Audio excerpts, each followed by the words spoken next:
Свети Юри.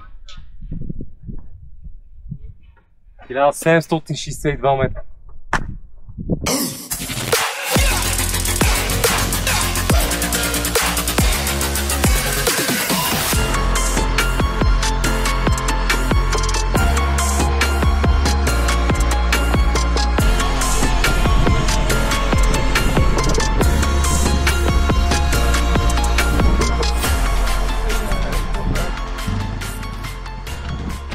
Пътя от тук е една каменна изродия, батко. Отстрани едни каменни пейзажи, едни бели камъни, направо е зловещо, е много яко. И се движиш по хребета на склона, после по самия склон, много е готино. Едни остри завойчета, необезопасени на някои места, наистина е екстремен път. Екстремен, трябва да внимавате много.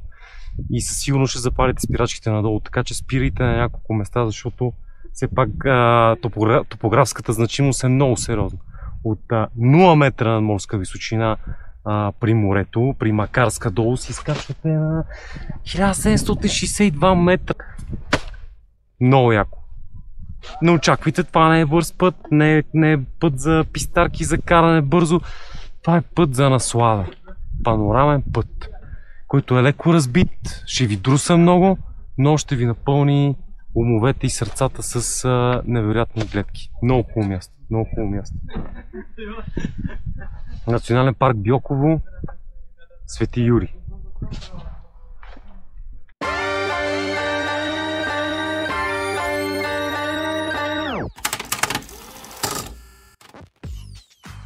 Пътят до връх Свети Юре се намира в Хараватска, район Макарска, в известния национален парк Бьоково.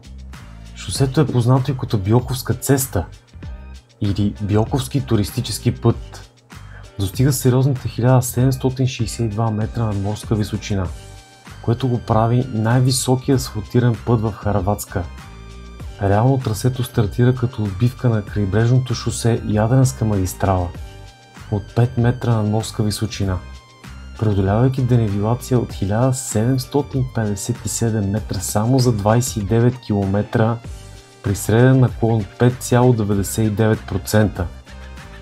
Това го прави едно от трасетата на Балканите с най-екстремна топографска значимост, почти двойно по-голямо от прохода Лугара в Албания, който е образец за топографска значимост сред крайбрежните шосета на Балканския полуостров.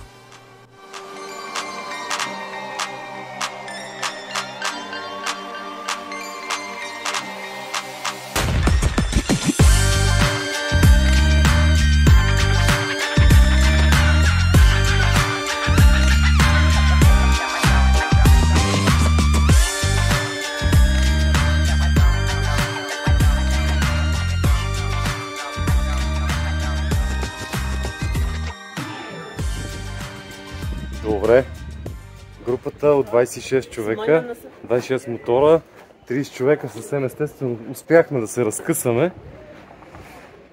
Което не беше попада, защото тук не трябваше да се разкъсаме, а да дойдем заедно, за да се снимаме всички заедно, но ние сме последния талас от групата. И така, последната порция от 7-8 човека сме, които стъпваме тук, другите ги засякохме да слизат надолу. Тук по тесните завойчета се разминахме, тикатнахме си. Но това, че не сме всички, не ни пречи да се насладим на тази гледка. Нали, Стани? Пропадна идеята за общата снимка, но ще си направим индивидуални. Гледай сега какво става. Брутално е. Брутал как ходиш. И който го е страх, се страхува още повече. А гледката е майко мила.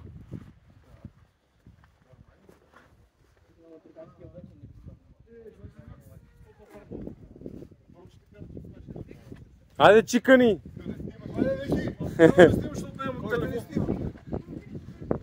Чакай да правя едно видео първо. Чиканите. Кой иска да пробваме да скочим на едно стъкло 3? Аре бе, страх ли ви е? Шубета? Какво си пускаш? Отлагаш в момента, аз те знам.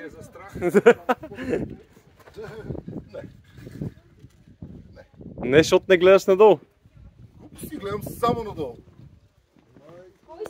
Кой стъпи, бе? Всичко се разплати. Кой може? Обема? Обема. Виж го пилето, виж го пилето. Обеликс. Обеликс. Отдолу нашко пиле пикираше такова. Въртеше на едно място. Стойте така сега.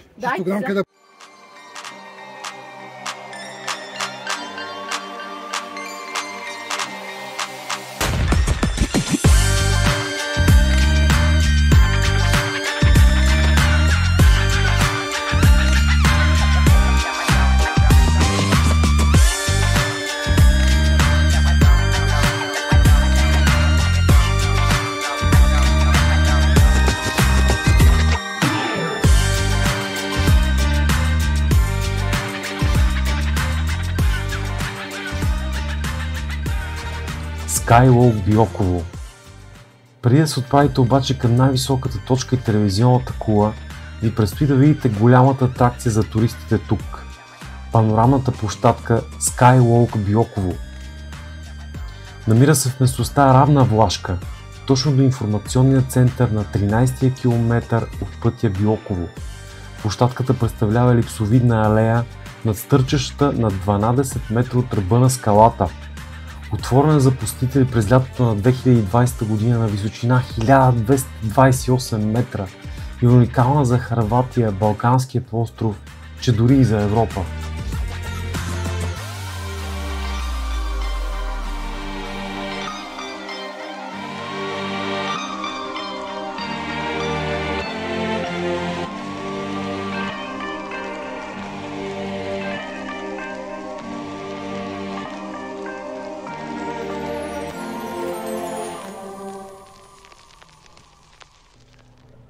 През карстовото поле до връх Свети Юре. Пътят от панорамната площадка на природния парк до крайната точка на пътя продължава през приказден карстов ландшафт. От тук ще започнете да виждате и местния ендемит, красивото цвете синя невестулка, което на места контрастира невероятно на белите камъни.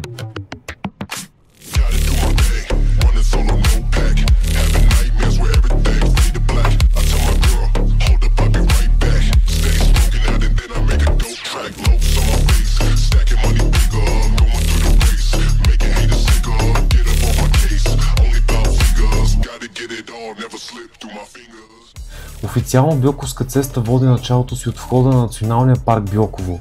След отбивката от Ядрана ви посрещат няколко серпентини с широк габарит, които ще ви доведат до входа на Националния парк. Там ще трябва да заплатите обаче такса от 8 евро. Имайте предвид, че тази цена е към 2024 година. За бъдеще може да бъде различна. Ако сте с автомобил, трябва да изчакате на бариерата, докато рейнджерите на парка не получат информация, че предходно качилите се автомобили са слезли и пътя е свободен. Това се дължи на факта, че пътя е много тесен и две коли не могат да се разминат. Слава Богу, на мотоциклетистите не им се налага да чакат и влизат без изчакване. Може да си купите билет за парк онлайн. Нещо, което препоръчваме, ако сте с кола, защото присъствието на автомобили в парка е ограничено до 84 колесни на ден. За броя двуколесни няма ограничение, но все пак, ако искате, може да си закупите по-рано. Може да влезете в сайта meteorite.com и да видите линка към сайта на Националния парк Бьоково. След бариерата започва същинското стръмно изкачване, като минавате през гъста борова гора с поредица остри завои, дълги прави, но тук вече габаритът намалява и шосето се стеснява значително. Ограничението на скоростта е 2-30 км и изпреварването е абсолютно забранено.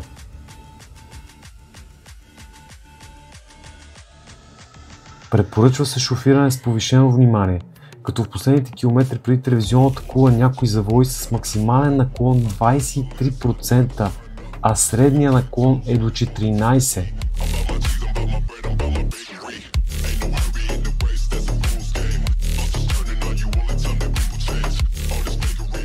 Пътят до върха е отворен от 7 до 20 часа.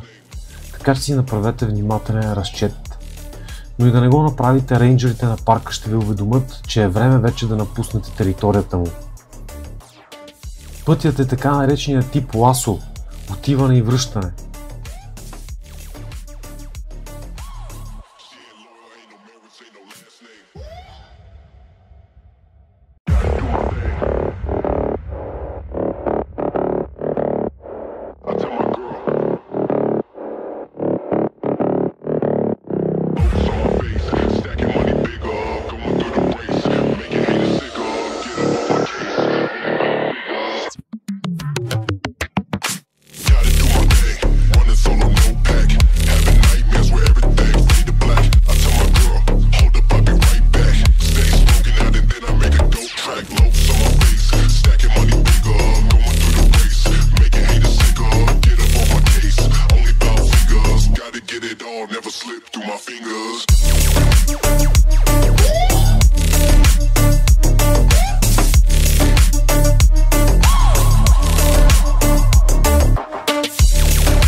Последните няколко километра са наистина екстремни и са емблемата на трасето, с характерна сигнатура и силует. Ние ги уловихме с дрона, но имайте предвид, че е абсолютно забранено да се ползва дрон в националния парк. Така че не правете като нас.